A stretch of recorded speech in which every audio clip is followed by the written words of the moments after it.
Film ini dimulai dengan gambaran segerombolan mafia yang mengadakan pesta mewah, dikelilingi oleh alunan musik pun.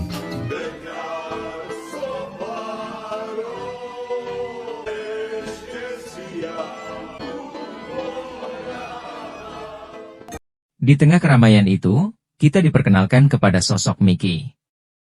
Setelah pesta berakhir, Mickey keluar dan mendapati seorang pria yang tampak sedang mencuri sesuatu dari mobilnya.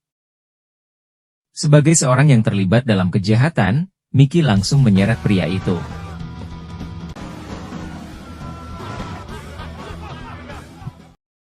Cerita kemudian melompat 5 tahun ke belakang, ketika Mickey belum sekejam sekarang.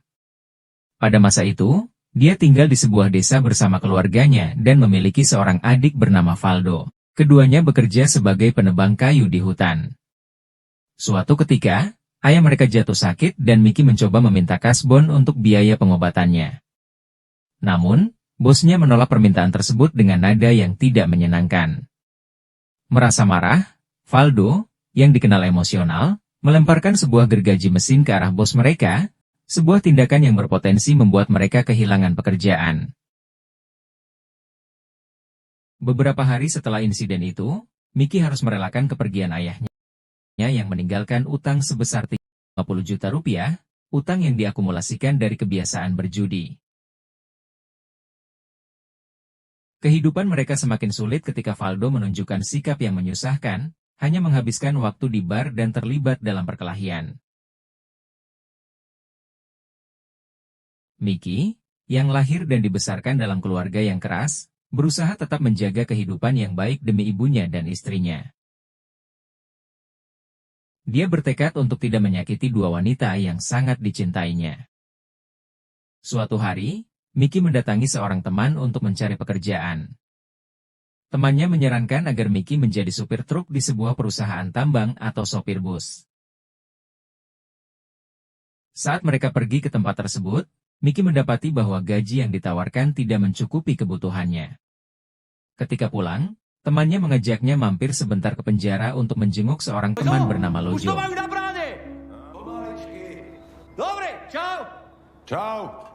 Dalam perjalanan, Mickey menanyakan alasan Lojo di penjara, dan temannya menjelaskan bahwa itu karena bisnis narkoba.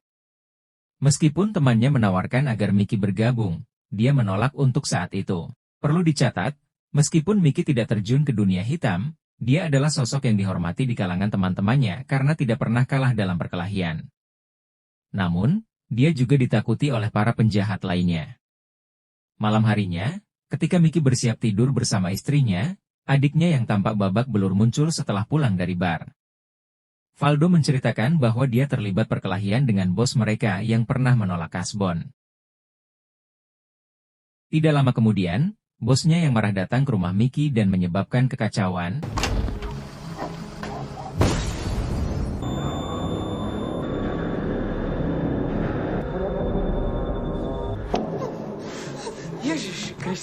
Menyakiti istrinya dengan pecahan kaca akibat ledakan, dan menimbulkan ketakutan pada ibunya. Keesokan malamnya, Mickey segera mengajak teman-temannya yang terlibat dalam bisnis narkoba untuk mempersiapkan balas dendam terhadap mantan bosnya, dengan tekad untuk menyelesaikannya secara jantan.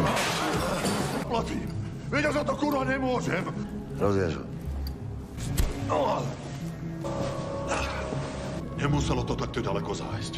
Dajte si ferovku, jeden na jedného a uvidíme. Vlado? Treba skúsiť.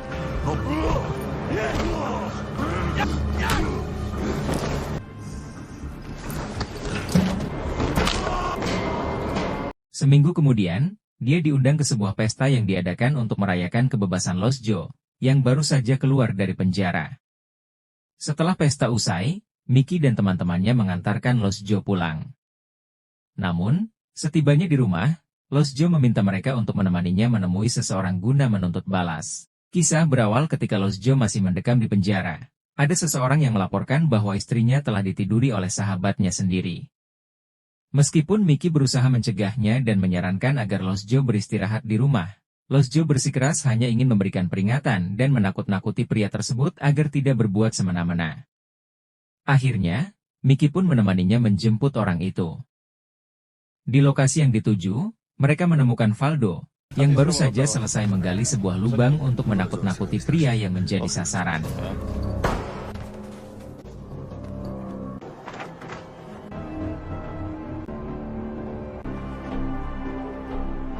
Setelah peristiwa itu, Mickey resmi bergabung dengan geng tersebut, dan dengan cepat memperoleh penghormatan sebagai preman sekaligus pemimpin. Dari sana, Mickey mulai merintis bisnis gelap kecil-kecilan. 3 tahun berlalu, Mickey kini terlihat sukses berkat bisnis gelap yang dijalaninya. Dia sudah akrab dengan beberapa polisi patroli dan terbiasa memberikan sogokan untuk menutup mulut. Budete pred nami. Keby tak sama šéf. Dengan uang yang melimpah, Mickey mulai menjalin hubungan dengan kalangan atas untuk membangun usaha yang legal, seperti pusat kebugaran dan lain-lain. Mengingat bisnis gelapnya semakin meluas, ia pun berencana merekrut anggota baru ke dalam gengnya.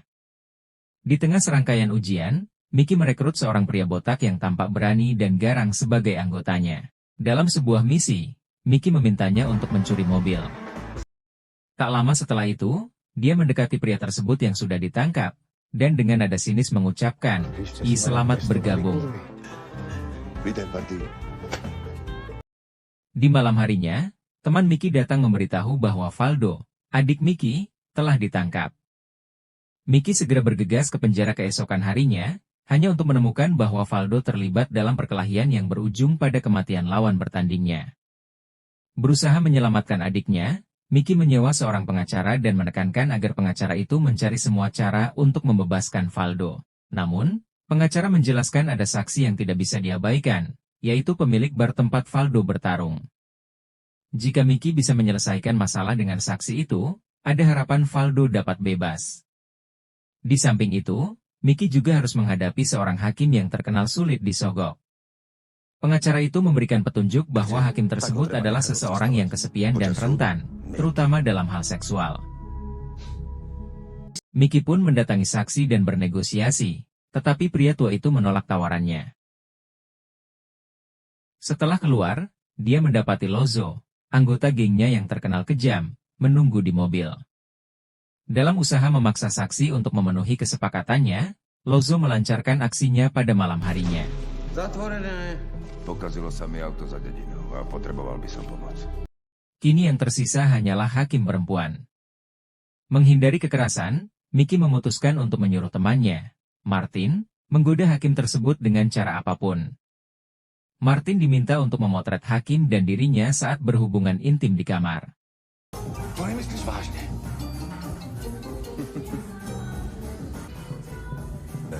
Dobre, viem, hej. Zavlada.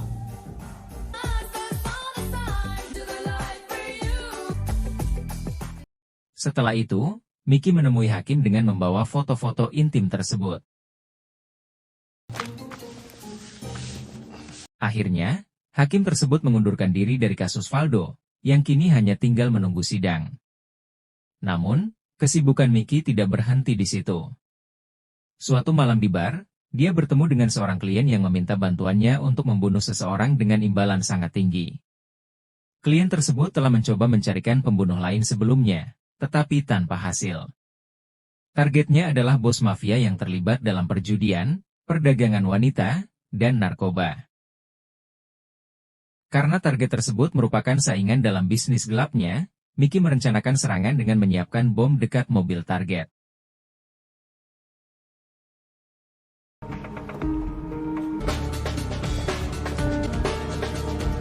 Ketika target naik mobil bersama seorang gadis kecil, Mickey ragu dan membatalkan niatnya. Namun, di kesempatan lain, Mickey mengeksekusi rencana tersebut.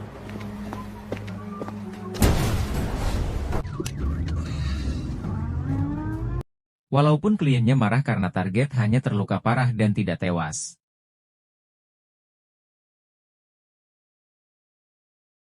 Merasa terancam, klien menolak untuk membayar Mickey.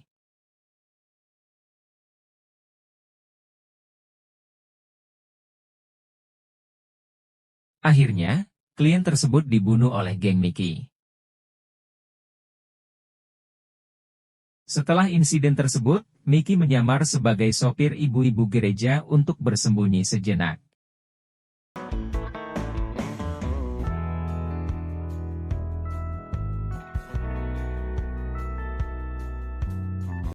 Seminggu kemudian, saat kembali ke bar, dia melihat seorang wanita cantik yang menarik perhatiannya.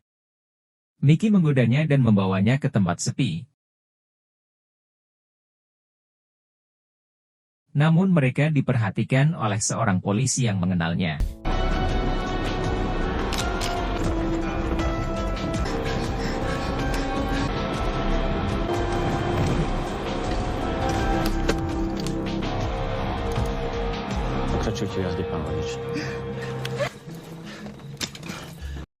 Setelah pulang, saat mengganti pakaian, Mickey secara tidak sengaja mengenakan celana dalam wanita tersebut, yang mengundang kemarahan istrinya.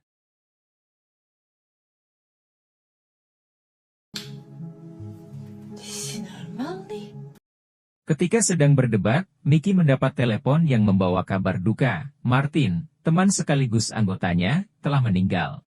Keesokan harinya, Mickey mencari tahu penyebabnya dan menemukan bahwa ia dibunuh oleh anggota target yang selamat dari serangan mereka. Dalam suasana duka, anggota Mickey di gudang menyarankan agar dia segera membalas dendam. Tetapi Mickey menolak, memilih untuk merayakan kebebasan Valdo terlebih dahulu.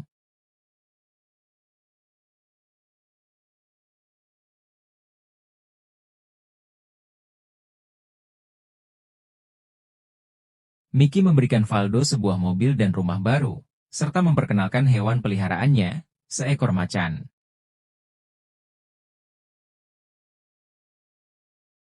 Namun saat mencoba bersantai dengan macannya di danau, dia menerima kabar bahwa geng lawan telah menyerang tempat gymnya.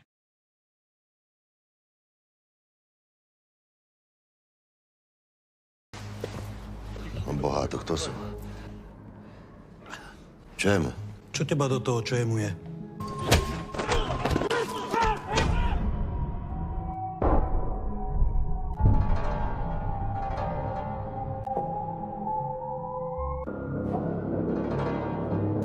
Beruntung, meski Mickey tidak terlibat langsung dalam pertempuran, teman-temannya berhasil mengalahkan musuh. Mereka membungkus mayat-mayat musuh dan membawa mereka ke hutan untuk dimakamkan.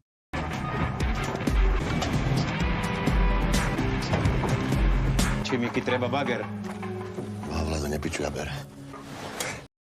Saat kembali ke bar untuk pesta, kabar mengejutkan menghampiri Mickey.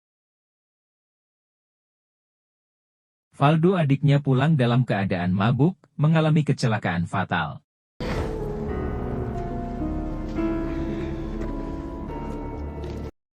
Kesedihan melanda Mickey, satu persatu orang terdekatnya pergi.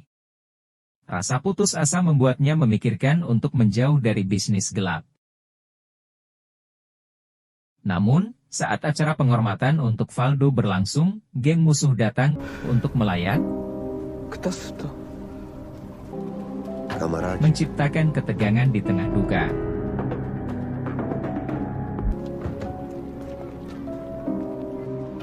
Setelah hari itu, perseteruan antar geng semakin memanas dengan dan banyaknya korban dari kedua belah pihak.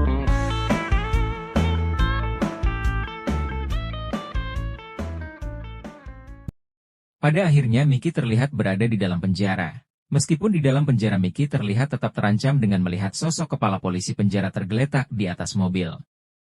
Film pun selesai.